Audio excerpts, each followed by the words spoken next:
एक व्यक्ति काफ़ी दिनों से चिंतित चल रहा था, जिसके कारण वह काफ़ी चिड़चिड़ा तथा तनाव में रहने लगा था।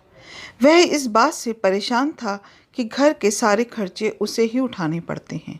पूरे परिवार की जिम्मेदारी उसी के ऊपर है। किसी न किसी रिश्तेदार का उसके यहाँ आना जाना लगा ही रहता है। इन्हीं बातों को सोच सोचकर वह काफ़ी परेशान रहता था तथा बच्चों को अक्सर डांट देता था तथा अपनी पत्नी से भी ज़्यादातर उसका किसी न किसी बात पर झगड़ा चलता रहता था। एक दिन उसका बेटा उसके पास आया और बोला, पिताजी, मेरा स्कूल का होमवर्क करा दीजिए। वह व्यक्ति पहले से ही तनाव में था, तो उसने बेटे को डांट कर भगा दिया। लेकिन जब थोड़ी देर बाद उसका गुस्सा शांत हुआ तो वह बेटे के पास गया तो देखा कि बेटा रोकर सो गया था और उसके हाथ में उसके होमवर्क की कॉपी है। उसने कॉपी लेकर देखी और जैसे ही उसने कॉपी नीचे रखनी चाही, उसकी नज़र होमवर्क के टाइटल पर पड़ी। होमवर्क का टाइटल था, वे चीज़ें जो हमें शुरू में अच्छी नहीं लगती लेकिन बाद में वे अच्छी ही होती हैं। इस टाइटल पर बच्चे को एक पैराग्राफ लिखना था, जो उसने लिख लिया था। उत्सुकतावश उसने बच्चे का लिखा पढ़ना शुरू किया।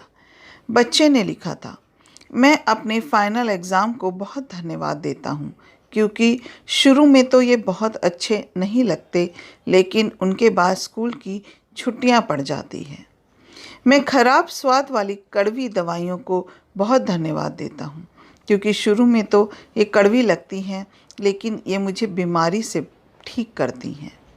मैं सुबह सुबह जगाने वाली उस अलार्म घड़ी को बहुत धन्यवाद देता हूँ, जो मुझे हर सुबह बताती है कि मैं जीवित हूँ।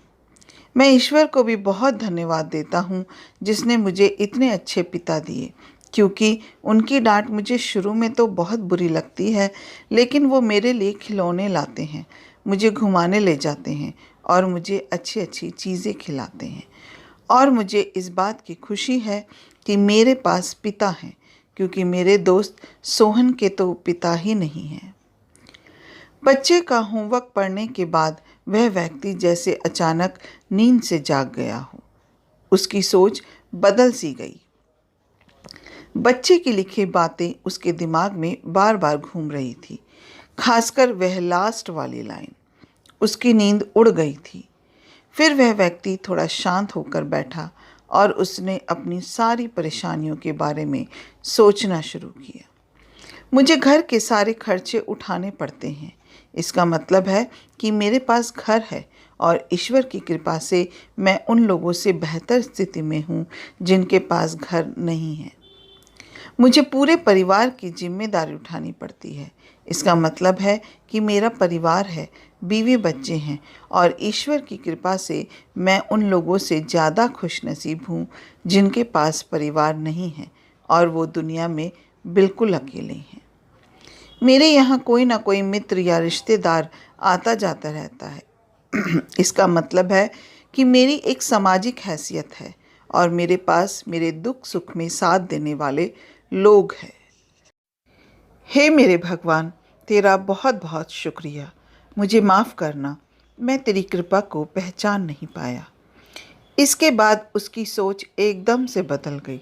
उसकी सारी परेशानी, सारी चिंता एकदम से जैसे ख़त्म हो गई। वह एकदम से बदल सा गया। वह अपने बेटे से लिपट गया। आंखों से आंसू बह रहे थे और मन ही मन अपने छोटे से बेटे से वो माफ़ी मांग रहा था। बेटे के माथे को चूमकर वो अपने बेटे को तथा ईश्वर को धन्यवाद देने लगा। हमारे सामने जो भी परेशानियां हैं, हम जब तक उनको नकारात्मक नज़रिए से देखते रहेंगे, तब तक हम परेशानियों से घिरे रहेंगे।